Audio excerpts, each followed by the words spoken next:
This is an RNZ podcast. This is Mediawatch. I'm Colin Peacock.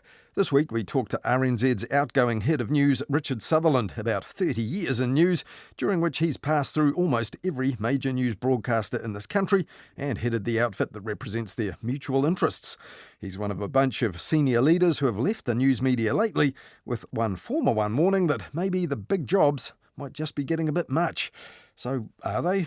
Go and talk to someone in an A&E department at a hospital, or go and talk to, a firefighter, anyone like that. We all struggle with the workload, and it does seem that everything is busier and everything is fast-paced to a degree that it wasn't, say, 10, 15, 20 years ago. In the news media business, you are always on when you get to a certain position. We'll also hear how the Women's World Cup has changed the way that big sports events are aired live and free to us these days. But not everyone's keen. I'd rather watch a chicken going round in a rotisserie than watch the NFL. But before all that, concern about crime has prompted a rash of recent political policies to persuade the public and the media that their party can crack it. Hoping, wishing, praying that the first step to solving the problem is acknowledging you have one. But are our media part of the problem too? This week we talked to journalists who were tasked with rethinking coverage of crime and punishment without amping up the public angst about it unnecessarily. Kia ora, good evening. It is one of the biggest issues facing our generation, and now the government's made another move to make our country a climate leader.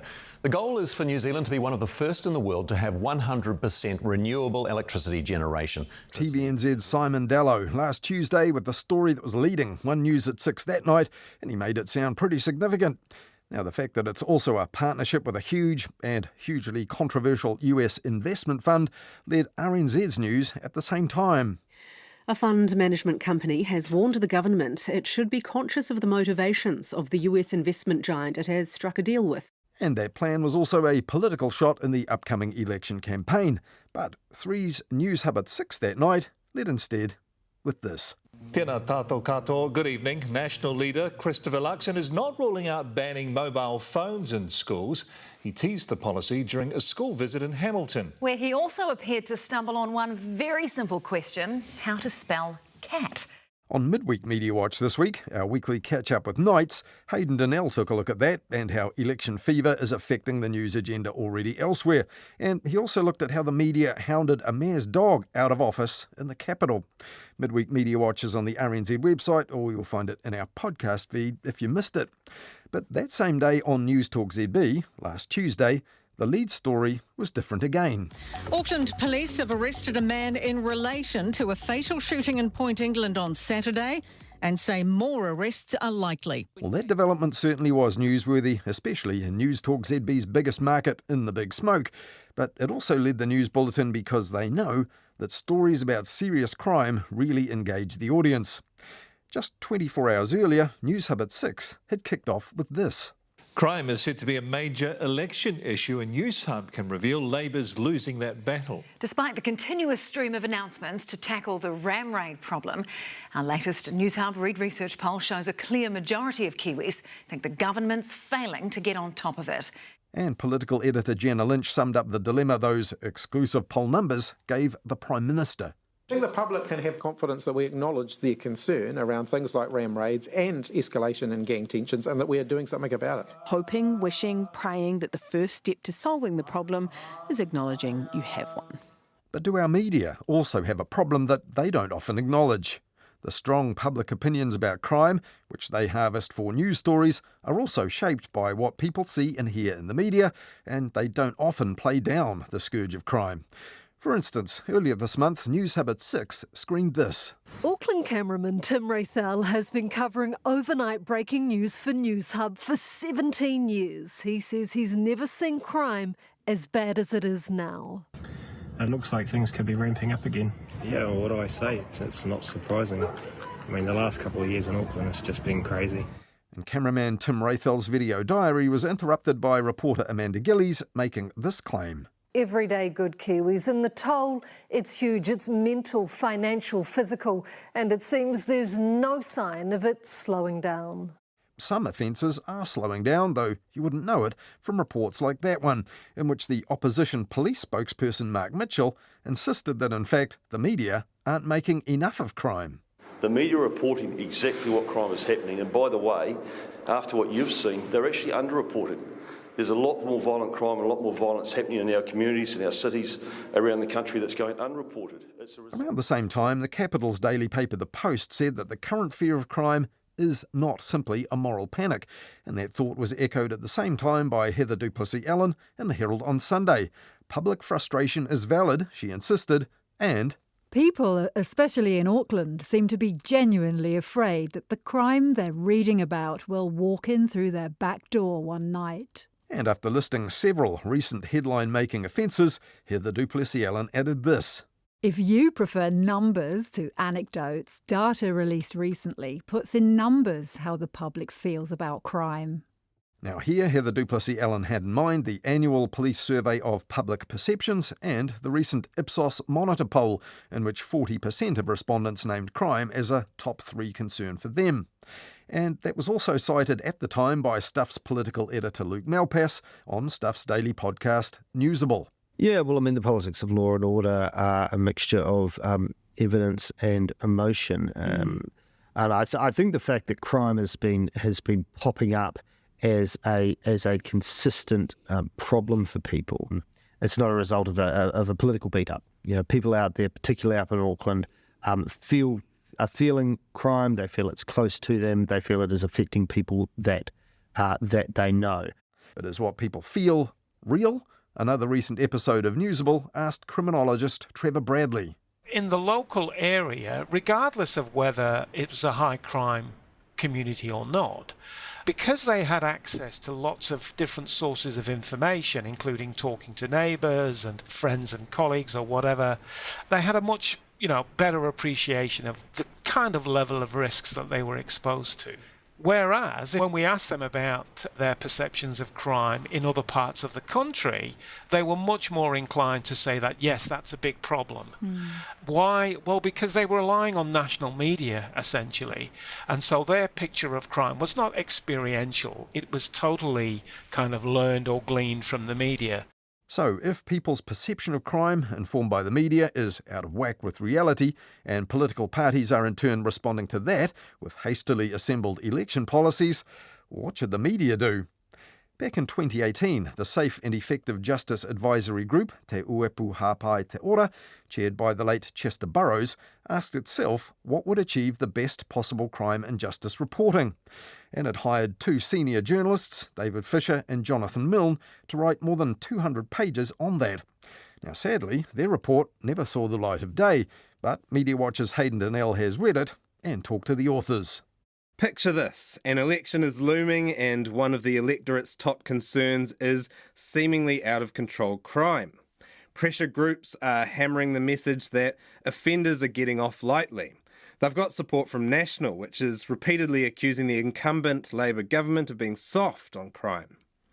Expert evidence-based analysis of criminal justice is increasingly drowned out in the media by a clamour for more punitive penal measures. On the back foot and losing the public debate, Labour starts talking up legislative changes to lengthen sentences and increase penalties for the types of crimes receiving the most publicity. I'm talking, of course, about the 2002 general election, when the Sensible Sentencing Trust and National Party leader Bill English spearheaded a tough-on-crime narrative following a number of high-profile murders. If all that sounds familiar, it's because in the justice debate, history repeats and everything old becomes new again.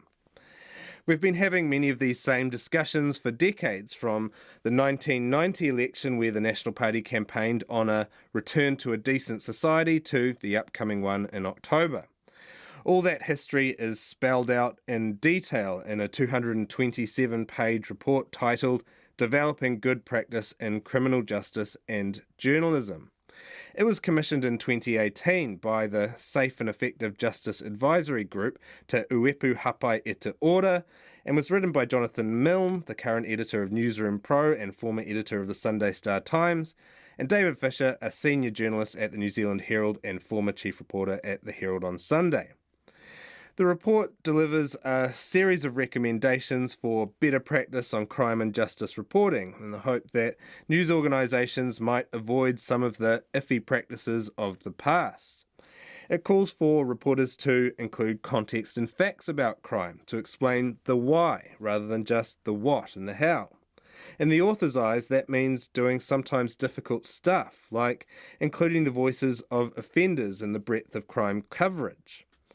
Other recommendations include a call to give reporters access to a toolkit of crime statistics and research summaries, ensuring more diversity in our newsrooms, and trying to make coverage of violent crime more proportionate to the frequency with which it actually occurs.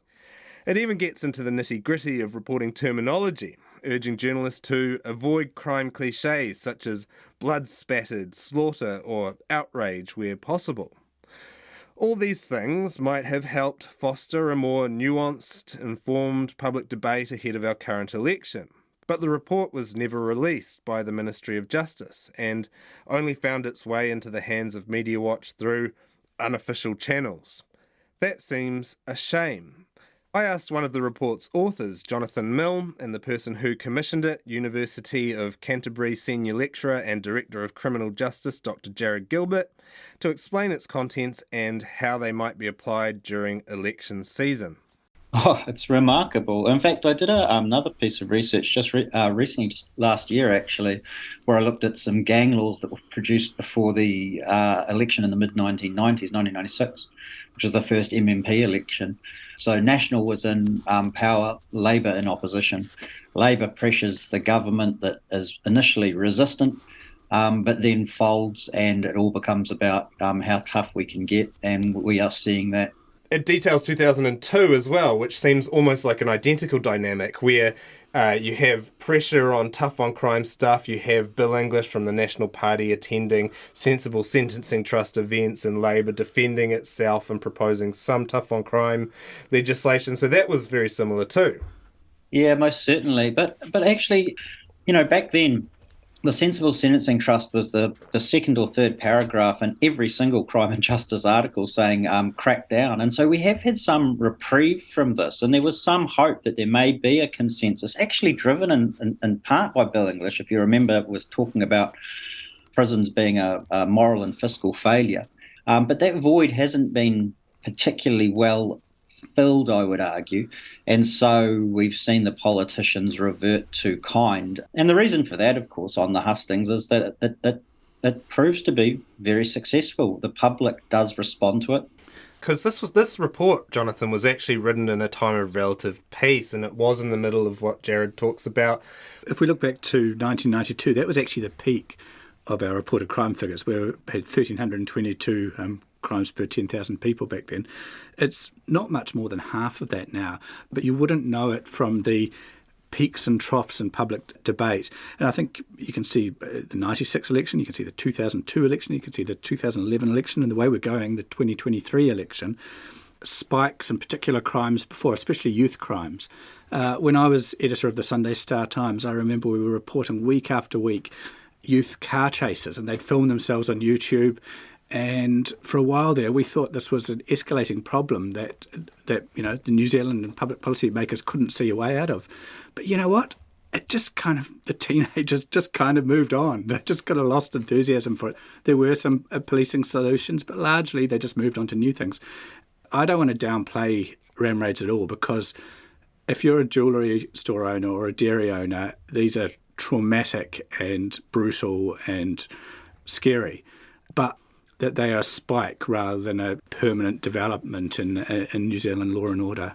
What is it about this kind of tough on crime catch cry that's so irresistible to our politicians and to large segments of the media? Because it works. Politically, it is incredibly effective. But the more complex solutions take a hell of a lot more explanation, and so they don't get the cut through in the media. Is there a feedback loop that develops as well? I'm looking at the role of the media. So there's something like ram raids that spikes, you get media coverage, crime coverage increases, people get more afraid of crime, they click on crime stories, more crime stories are provided, and it kind of escalates like that? Yeah, look, without question. And I mean, dishonesty offence is by far, by quantity, the most significant crimes in New Zealand. But those aren't the ones that are reported, of course. The ones that are reported are the most sensational. And so we get these low frequency crimes that are reported in incredibly high frequency. And so it's no surprise that people have the perception that things are going to hell in a handbasket. In fact, we can see that through surveys that have been done of the public, that when asked which way crime rate's trending, the public always overestimates the amount of crime. But interestingly, if you ask them about crime in their own community that they know that they can sort of see and experience, they tend to be far more accurate in other places, and because they learn about other places, of course, through the media. So there is an issue here, without question. And this is where I think the role of the media is critically important, and I and my colleagues really need to act responsibly.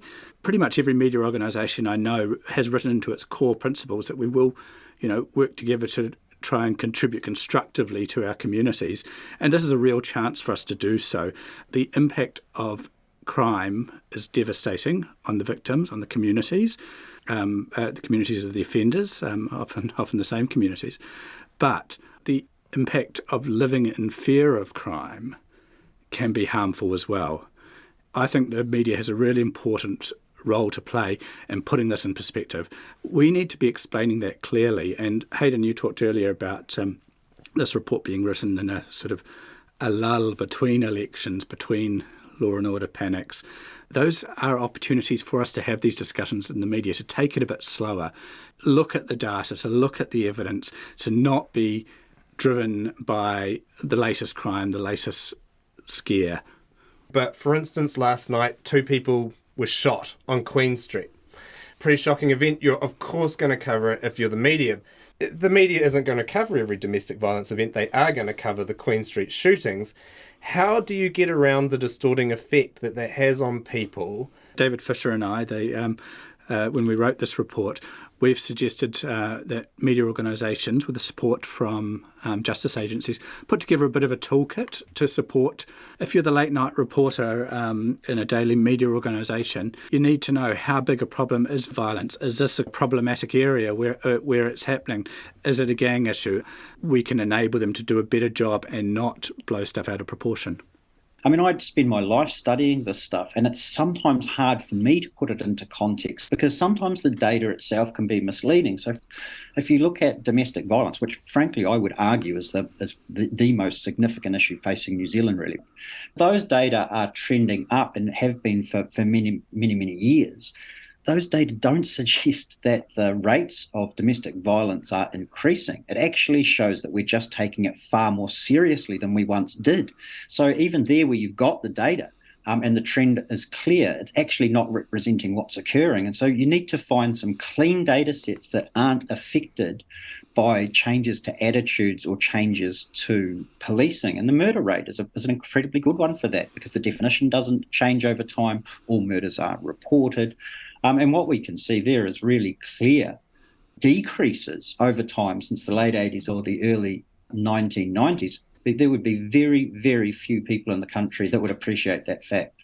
Providing context can be perceived as sticking up for offenders or minimising the pain suffered by victims. I don't think that context diminishes victims at all, and I don't think anybody would want to do that. Yeah, I just think it adds a greater clarity to the overall picture. But you do raise a good point there, Hayden. And if I come to one of the comments we made in our report, we suggested corrections needs to open up greater access and trust journalists more to talk to people involved in the corrective process, including inmates, including prisoners and people on parole or on bail or on home detention. Then the responsibility for us as journalists is to tell their stories fully. And yes, you're right, Hayden, that may seem like we're giving them a platform at the expense of victims. We should be telling the victims' stories, and I think we do, but we should also be telling the offenders' stories, and we should be following them through and where they are rehabilitating. Because at present, the public perception, I think, is that if we just chuck people in prison out of sight and out of mind, we don't have to think about them anymore. Have we done an adequate job in the media, particularly this election, in communicating that complexity, the complexity of this topic? And no, we have not. And Jonathan was touched on this. That, look, I work with a huge number of offenders, particularly through court reports and the like, getting backgrounds of these people. The backgrounds are such that they would make most people feel rather queasy because these people have had unbelievably terrible upbringings of violence, of neglect. As kids, we would see them as victims, but when they offend, then they suddenly just become offenders, and we see them solely in those terms. Now, that is not for 1 second apologising for the behaviour, because sometimes that's horrific in itself, of course. But unless we understand where these people are coming from and those drivers of crime, then we will never get the crux of this issue, because we have to tackle those. Now, we need to understand and portray in the media the backgrounds of some of these offenders to understand where the hell they're coming from. Jared, you highlight a good point there, but maybe if we could develop a greater degree of trust between media, justice officials, courts officials, corrections officials, police, if we can develop that trust. If media had access to some of those reports, and I think of, like, for instance, the cultural reports into sentencing that we've heard so much about over the last few years. If media had greater access to uniform and relevant information that helped explain offending, that helped explain sentencing, we could do a better job. And that is one of the points that David Fisher and I make in our report, that this is a two-way street. We also need the institutions of law and order to come to the party as well. Are they not coming to the party? It's been a long-standing challenge of getting access to prisoners and those inside the corrections system. I'll give you an example. Journalists are constantly grappling with suppression orders, but the courts can't or won't tell us whether somebody's got name suppression or not. It's that kind of simple, uniform information that we need to do a better job. I was listening to a broadcast comment a little while ago, and the broadcaster was criticising the former Justice Minister Kiri Allen, who had held up a chart in Parliament showing declining crime figures.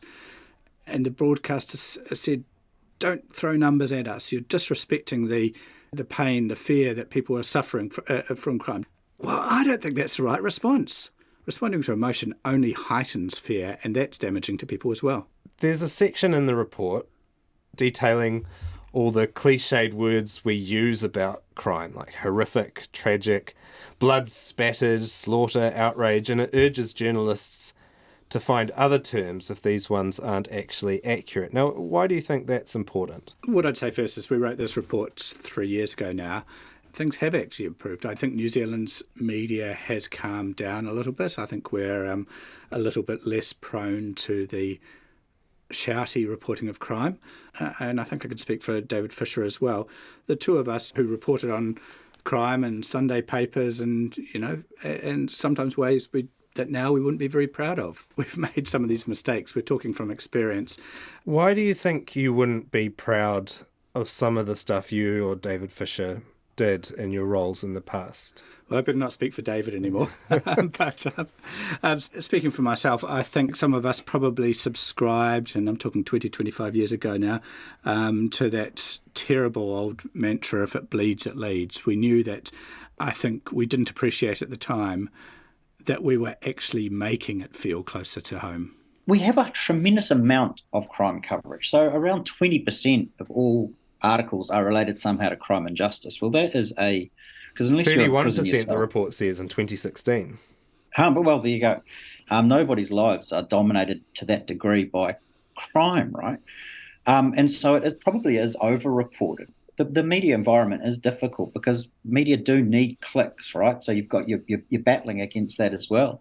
But then we also tend to have this tendency to report a tremendous amount of international crime as well, which I think just adds another layer to this.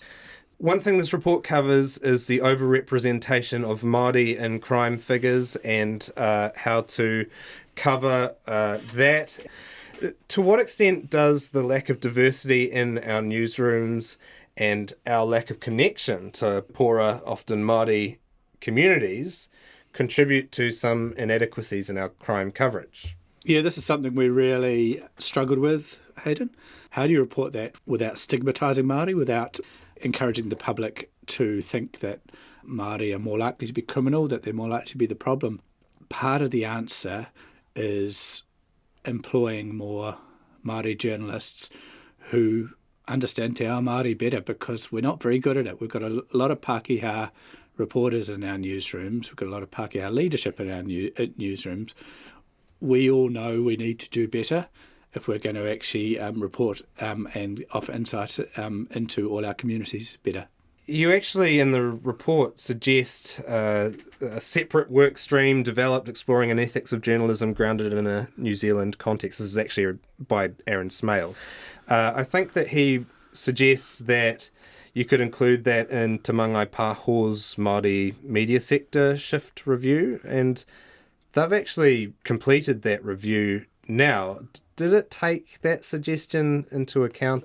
Yeah, Aaron Smale is a colleague of mine at Newsroom. He's a very experienced Māori journalist. He's done a lot of work around contributors to criminal offending and pipeline, intergenerational pipeline. That's and how we can get out of that. He has a number of suggestions. Some of them, as I said, are around greater diversity in our newsrooms, but also just not writing for an audience that we assume is sort of middle class and Pākehā, which, to be blunt, a lot of our media organisations do. We need to tell stories that are relevant to a wider range of communities, not just tell stories that we think newspaper buyers in Remuera area or Kandala want to read. That's a good note to end it on. Thank you very much, Jonathan and Jared. That was Jonathan Milne, the editor of the online news service for subscribers Newsroom Pro, and Dr. Jared Gilbert, an expert in crime and justice, who's the director of the consultancy Independent Research Solutions and a sociologist at the University of Canterbury and a columnist for the New Zealand Herald. Dr. Gilbert was also a member of the Safe and Effective Justice Advisory Group, and back in 2018 he commissioned that report written by Jonathan Milne and New Zealand Herald senior reporter David Fisher. The report's called Developing Good Practice in Criminal Justice and Journalism, but so far it hasn't been published by the Ministry of Justice. And you can hear more of what they had to tell Mediawatch's Hayden Donnell about the reporting of crime and punishment in New Zealand in the extended version of this item. That's on the Mediawatch page of the RNZ website, our section of the RNZ app, or you'll find it in our podcast feed.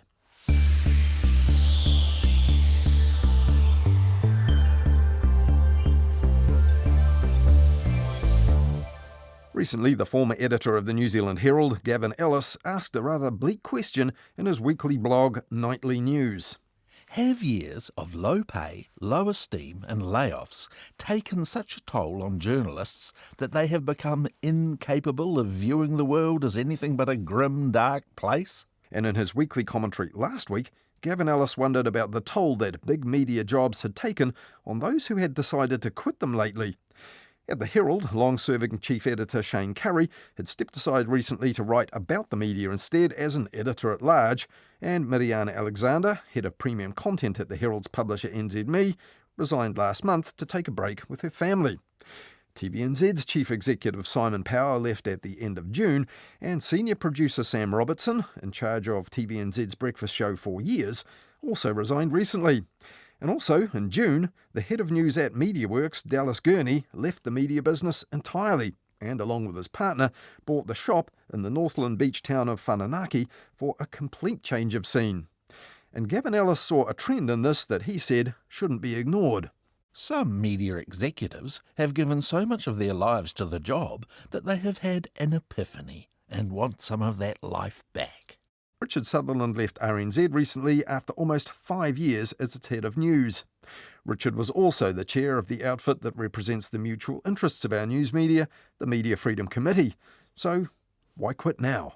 Richard, looking back, Telecom Extra, ZB, Sky, TV3, then News Hub as it became, and RNZ in the past, quarter century or so, maybe even longer than that. Are you leaving now just because you've filled the bingo card and you've got the set? I haven't got Whakaata Māori on my bingo card sorted out yet, but maybe there's still time. No, look, it's just time for a change. You know, you get to a certain point in your life and you think, okay, well, my faculties are reasonably intact and my knees are still good, so now is a good time to go and do some fun things. I got to the start of this year and thought, okay, well, there are a couple of things I want to get done. And so... What were those specific things? Well, I wanted to help the team get the morning report refresh done. And the other thing that I was very keen on getting over the line was the RNZ Asia unit. That's been a project that we've been working on here for the last 2 or 3 years, just trying to work out, A, what it would look like, and B, how we would fund it. We've got it over the line, and so now is as good a time as any to wander off into the wilderness for a bit. Okay. Well, news organisations, particularly commercial ones, where you've worked for, I guess, most of your time, people have often, voiced a lot of fears that big news organisations could go under. All these media organisations still going, even if they're perhaps not as profitable as they once were. Do you have the feeling now that things have stabilised? I think it's a fragile resilience at the moment. But I hark back to the very, very dark ages of 1990, 1991 when I started my journalism career, and I think that I graduated into a market where very few people actually could get jobs because the media industry at that time was having one of its regular cyclical downturns. So I feel like the narrative running through my career has been that the media industry is always in some sort of trouble. The commercial side is challenged, but there's always a challenge. Certainly it's been unprecedented in the last few years with the arrival of the Googles and the Facebooks who are just hoovering up the ad revenue that would normally have flown to the newspapers in the good old days and the free-to-air television channels. These are troubled times, but when newspapers started back in the 16th, 17th century, they probably didn't know what their business model was going to be like, and they managed to work something out. And so I'm cautiously optimistic that there'll always be some sort of commercial media. I like that, reaching back to the sort of end of the dark ages and the beginning of the Renaissance for hope for the business model. Yes. Gavin Ellis, a former editor-in-chief at the Herald, who's been around a long time, he was looking at this saying there's a lot of senior editors moving around or leaving, and named yourself as one of them at this particular moment. He was saying there's something going on here, maybe the pressures of the job, the endless deadlines, the fact hundreds of emails a day. It isn't the job that it used to be, and that it's wearing people out and people, want their life back. And if so, are there a lot of senior editors leaving right now, and there's going to have to be a kind of refreshing of the ranks at this top level? Oh, look, I think any industry goes through periods when a lot of people leave and a lot of people step up. And I don't think that there's anything special about the news media in terms of the pressures and the workload. Go and talk to someone in an A&E department at a hospital, or go and talk to, a firefighter, anyone like that. We all struggle with the workload, and it does seem that everything is busier and everything is fast-paced to a degree that it wasn't, say, 10, 15, 20 years ago. But certainly in the news media business, you are always on when you get to a certain position on the editorial ladder. For a lot of people in these senior roles, we started off as journalists. We didn't really come into journalism to manage people. We came in to tell great stories, and some of us have failed upwards to get to where we are. It is quite a relentless job. You are always on. Is that a symptom of how modern media works at the level of commentary, writing? Everything is enormous when there's something that really takes off, particularly political stuff that's still well covered. I think the thing that's changed most over the last sort of 20 to 30 years is the amount of commentary, opinion, analysis that gets thrown at any story these days. Back in the 90s, it would be a straight news story, and there might be a sternly worded editorial in the Dominion Post about ministerial hijinks, and that would be it. But these days, there seems to be a lot more appetite from the audience to consume the commentary and the opinion piece and the analysis piece.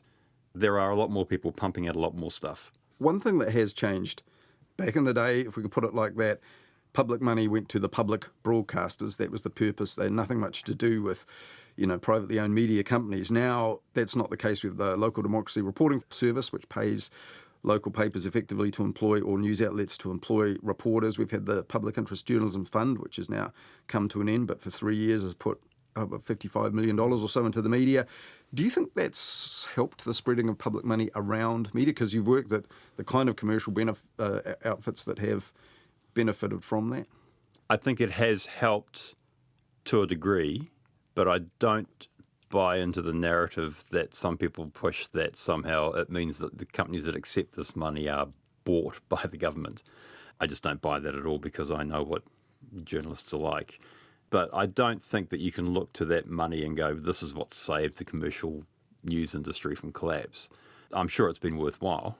I'm sure it's helped. And it's helped deliver some great outcomes for the audience as well, which is what public money invested in the media should always aim to do. But whether it's something that should go on indefinitely, I don't know. I mean, New Zealand On Air still has a pot of money to spend on some ventures, so I don't think you're going to see a complete withdrawal of public funding of good news outcomes in the commercial media. But certainly with the funding boost that Radio New Zealand or RNZ has received in the last budget, I think there's going to be a lot more attention on this organisation to deliver some of those things. Well, right now would be a really interesting time to be leaving if the government had got its way and RNZ and TVNZ had been merged, mashed together, or a new entity created. The suspicion is that TVNZ never really wanted it and their management didn't go that far to make it happen. From your point of view for RNZ, now that's not happening, do you think that it's a missed opportunity, or has RNZ effectively dodged a bullet because it wasn't entirely clear what this new outfit would have been or would have provided? You know, right throughout my career, whoever the shareholder of the organisation I've worked for has, if that shareholder decides to do one thing, then okay, we'll go and do that one thing until you tell us to stop doing it. Do you think it would have been good for RNZ News, though, if it had happened? I think there would have been opportunities for a bigger news operation that we may not have seen had we not got the funding boost afterwards. We were quite financially stretched prior to the merger because we were delivering on a lot of things that we were told by the government, keep delivering to the charter and to the statement of expectations, etc. So I think it's up to RNZ to take the extra money and deliver the outcomes that the public and the audience needs. We've had a different hat in recent times as well, the Media Freedom Committee, which represents the mutual interests of New Zealand's main news organisations across different media. Does our media need to do a better job of representing their mutual interests for things like where legislation affects them? Often the Media Freedom Committee hasn't, for one example, put in a submission on whistleblowing legislation, which we probably should have done. Is that something we need to up our game on? There are a lot of senior editorial leaders on the Media Freedom Committee, but we are all really busy. And I guess, that comes back to your original comment about, are we all suffering from burnout and stress? Well, there's only a certain amount of brain space you can put on the various things that you've got to do. So I think that, there have been missed opportunities. I think that the industry needs to do a better job of collaborating on a few things. And I think that the commercial pressures are starting to focus the minds of people on the need for cooperation and collaboration. This is what the minister's been saying after the non-merger, after it didn't happen, saying, I still want to see this cooperation between organisations, particularly talking about the state-owned ones, RNZ and TVNZ. But really, unless someone at the very top level, makes that happen, there really isn't an instinct to collaborate and join up in those ways, is there? No, but when the money runs out, that will focus people's minds, basically. And I think, quite apart from the money side of things, I think that as an industry, we've done a pretty bad job of selling ourselves to the audience and also and to potential journalists. We've spent the last 10, 15, 20 odd years going, we are so financially stuffed. Things are so grim, and things have been grim, but we've still managed to keep afloat, and to your point earlier, most of the major organisations that were here 20 years ago are still here in some way, shape or form. And we haven't done a good job of going, this is a great, vibrant industry, you can have a lot of fun in it. Well, what we've done, I think, just by highlighting some of the challenges, I think we haven't done a good enough job of highlighting some of the opportunities as well. We are going to have to cooperate and collaborate more as an industry. Politics is still pretty intensely covered. What are other areas you think where we have dropped off? Things where we've dropped the ball or just don't get the scrutiny that they ought to have and are important? Look, I think regionally, had I been staying on at RNZ, I would have pushed for more regional. There is such a gap there, I think, particularly as the commercials have retreated to their metropolitan cores. They have left not news deserts, but certainly news savannas. I don't know, I'm groping for a term here. Which sort of, well, one example could be like, say, Gisborne Tairāwhiti. So RNZ didn't have a reporter there. The papers wasn't part of the Stuff or NZME Empire. They had the independently owned local paper. It's a really important place, big population, important for Māori issues as well. Not terribly well covered by national media. No, and I think the issue is that if you look across the country, most towns have some sort of media presence, whether it's a local community paper, whether it's a bureau from a bigger organisation. We need more regional reporters, because if you're the only reporter in that town working for that community newspaper, you're only going to be able to tell a certain number of stories. You know, we still have plenty of media companies in the regions, but do they have as many reporters as they did, say, 10 years ago or even 5 years ago? No. The gap probably for RNZ is to get more people into the regions and enable more of those stories to be told, both reflecting to their own communities but to the wider country. You know, it's really important as a society that I, as someone who lives in Auckland, can find out what's happening in Invercargill as an Aucklander. That sort of reporting helps weave the country together. Without that sort of reporting and without the people on the ground to do that reporting, you lose that. And seeing as you mentioned you've been in it since, the early 90s, one of the things that weirdly hasn't changed when you look at it, like at the moment there's the oversight of media, right? The regulation. You know, we've still got these pre-internet regulators for broadcasting, for print, so-called legacy print media, for advertising, all of that. That's all still TVNZ, RNZ non-commercial TVNZ, a state-owned broadcast. New Zealand On Air having the lion's share of the money for programming. So all of that stuff is the same. In the early 90s, it was all set then, and it's still in existence. Are you kind of disappointed that this sort of superstructure, the way New Zealand does media and the oversight of it, is all kind of still the same as it was in the early 90s? I guess it speaks to just how robust the structures are. They're still working. I don't know that there's perhaps the overwhelming need for structural change that perhaps policymakers seem to think there is. I think that the current structures that we have in terms of self-regulation and also official oversight from quasi-judicial bodies such as the Media Council and the BSA, I think they are sufficient for what they need to do. Are you going to be coming back in some capacity in the future? Or if you're not, are you going to be one of those people that will pop up with things to say? I will be keeping my powder dry. I don't intend to chip in from the sidelines. I think that I prefer to leave the people who are on the field to do the playing. And as to what I'm doing next, I really honestly have no idea. And for the first time in 30-odd years, I can say that. And there is a certain lightness to being able to say that. It was Richard Sutherland who left RNZ recently after nearly 5 years as its head of news, following about 25 years in which he's worked at almost every significant broadcast news operation in New Zealand. And Richard was also the chair of the outfit that represents the mutual interests of our news media, the Media Freedom Committee.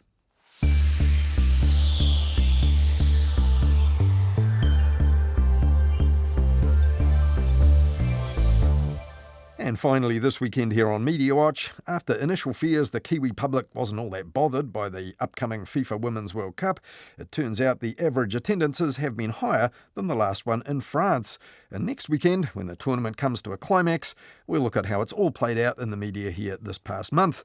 And one of the interesting things about that was all the options for viewers these days. Paying customers of Sky have been able to see every game live, while some of the best ones, including the Football Ferns games, have been also live and free-to-air on Sky-owned Prime TV. And Sky's coverage of selected games has also been streamed live on stuff.co.nz. Pretty handy if you're on the move.